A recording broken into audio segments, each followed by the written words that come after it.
What is going on, everybody? Welcome back to Phones and Drones. Okay, the day is finally here. It is PlayStation Portal release day, and this has been a long time coming. Obviously, Sony has dabbled in the past with playable portable devices, PlayStation Portable, the PSPs, all that stuff. And now, obviously, this is their latest offering in a completely different sense of a portable game machine. Now, this handheld here is truly an accessory. You can't do anything else as a standalone device here. It needs to be paired with the PS5, so keep that in mind right from Jump Street. This is not a standalone device. It won't take game cartridges. You can't download games to it. It simply will stream directly from your PS5. Having said all that, if you're interested, I'll throw up those referral links down below. I definitely appreciate it if you use those to pick one up at Best Buy, Amazon, or anything like that. For now, though, let's unbox it, get it set up, pair it to the PlayStation 5, and take a look at how it works. We're going to be doing a full review later on, so this video isn't going to be for that. But for now, let's get our early impressions and check it out. So here you go. Here is the packaging for that PlayStation Portal. Very PlayStation-y. It looks very comparable to what the actual PS5 packaging looks like. Same traditional blue and white color pattern. And as you can see right up front, PlayStation Portal Remote Play for PS5. Again, I can't stress that enough. This is not a standalone device. It is meant to work as an accessory. So having said that, here you go. You can see it's actually advertising Astro's Playroom on the front here. Very simple packaging here, compatible hardware. And then on the back, put your PS5 in the palm of your hand. Your handheld gateway to your PS5 games, play your game collection, and experience breathtaking immersion. So, first things first too, Sony did not send this to us. We purchased this with our own money. So not like any of our opinions are swayed from that, but I just wanted to let you know this was not gifted. This was purchased. So, two little tabs on the side you need to cut into. We did that, and now this should just slide out. Open it up, and sure enough, there we go. So we'll set that down to the side. And here is the other packaging. PlayStation Remote Play, and again, pretty comparable. You do have a little wood tab over here with the PlayStation logos, and again, this will now pull right out as well. And here we go. So it's very nice packaging. Obviously, everything's secured as you would anticipate. Inside the box here should be our USB Type-C charging cable. Sure enough, USB-C to USB-C. Nothing surprising there. Nothing else in that packaging. And then the star of the show, the actual PlayStation Portal. And I could tell you, picking it up, it has a little weight to it, but it is by no means heavy. And I don't think it'll be causing a lot of fatigue for gamers. I think it actually is a very good balanced weight here. Feels very well built. And yeah, one call out, just noticing first things first out of the box, you can see the actual joysticks are just a little smaller than what you're probably used to on your PS5 DualSense controller. But again, it mirrors it pretty much similarly to what that looks like. And we'll do a side-by-side comparison here in a minute as well. But 8-inch LCD display, as you can see here. It is a 1080p 60 Hz display. It is touchscreen, obviously. No high definition, though, or high res, I should say, so no 4K. But since it only does have Wi-Fi 5 built in and no 6 or 6E, streaming it at this resolution probably works out best. So let's set this down. Looks like we have some reading material at the bottom here as well for your instructions. We're not going to worry about that. We'll plug it down and set it right to the side for now. And to show you exactly how much it weighs, let's go ahead and set it on here. You can see it's about 533 grams. Let's just double check again. Yep, 533. And to compare that to the traditional DualSense controller we have here, that is 281 grams. Again, let's double check. Yeah, so substantial difference. As you would expect, you have a complete 8-inch display on it, but I just wanted to give you that comparison. Speaking of comparison, as you can see side by side here too, substantial difference obviously, but it looks identical. It looks just like you took a DualSense controller and split it in half and placed a 8-inch display in front of it. You do obviously lose a trackpad here. It is digital on the actual display, so that is definitely nice to see.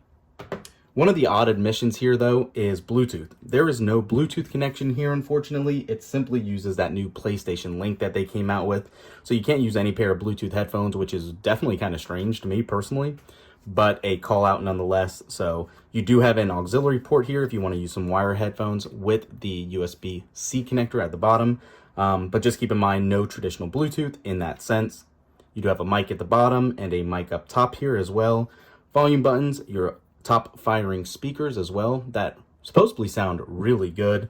Obviously all your PlayStation buttons and controls. There's your actual PlayStation button itself there. So yeah, hardware feels really good. Let's go ahead and peel this baby off and see if we can get some power on here to really see how it works. So you have your oblong power button here. Got to hold it for a few seconds, and let's go into the pairing process. You can see right when you turn it on, you have that nice LED strip on both sides of the controllers, and you're going to want to go ahead and go through the setup process here, selecting our language, finding the network, which it should scan for right now, and we'll select ours. You can see we were greeted with a software update. We'll go ahead and say download, go ahead and agree to the terms. Once this finishes, which you can already see was a few seconds long only, I'm assuming this will all reboot after install, and we'll go from there. Right, so the portal just finished updating, and as you can see, we got that QR code to scan to get everything moving, to sign in, and we will use our iPhone here to hopefully gather this QR code, and it will instantly launch the PlayStation app, and it is saying, did you just try to sign in on one of your devices? Sure enough, we did. You're all set. Go to your console to continue. So, back on the actual portal, you can see it says connect to a PS5 to play. We're going to select one, and we only have one. However, if you have multiples, you can obviously pick and choose which one you want to go through. And you can see how quick it already paired. And it says allow connection to PS5. Turn on your PS5 from the PS5 home screen. Make sure remote play is enabled, which it is for us. And then connect to the PS5 in restart mode to test, really. Let's go ahead and do this. Go to the quick menu to easily change settings, which is right here, as you can see. And it's very limited in this UI. You have the device you're connected to, the PS Link headset option. Again, you can only use a couple that have that that PlayStation Link built in. You have your screen brightness. Oops. And then we'll jump right in. And you can see it gives you a little portal looking graphic while it's actually trying to connect to the PS5. While that does that, again, jumping back into those settings, you can see the only other options was airplane mode and actually a settings toggle. This is where you can change your networks up, look at the system for software updates if you need, change language, date and time and all that, your display and brightness, and the controller itself. And that's it. That's the extent of all these settings. So you can see it actually says ready to play. We're going to go ahead and hit X. And this is exactly what is showing on our PS5 itself. Let me go ahead and change this view so you can see exactly how it mirrors it. So as you can see, signed in right on our PS5 as you traditionally would. And then when you throw the portal up, you can see everything is very responsive and very timely. So let's go ahead and just jump back into Spider-Man 2, resume, and yeah, you can see exactly how quick it's working. I can tell you right now, looking at this display, it looks really, really good.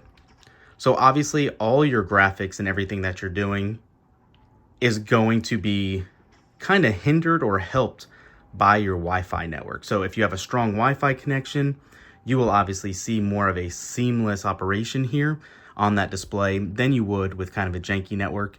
However, I will say you can use this at home or away from home, but the call out is, unfortunately, you couldn't use something like this on an airplane. So keep that in mind. That Wi-Fi is probably not going to get it done for you if you're looking to travel with this. Again, you're going to be going in and out of coverage, so it might be hindered because of that. And then your PlayStation button, and again, you can see just how well it works. I gotta say, I'm very impressed by how quick everything is working here. I don't know if I would trust it with like Call of Duty or something that even a millisecond delay will cause you to possibly get shot and killed in the game. So keep that in mind. You can do it. It's possibly going to be done. But if you're playing Modern Warfare or any other game like that, it might give you just that lag to get you not to succeed in what you're doing in your missions. So that's it for now, guys. We will do a whole other deep dive, like I said, later on.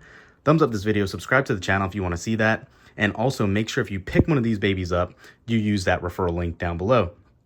Thanks for watching, guys. We'll catch you in the next one. Peace.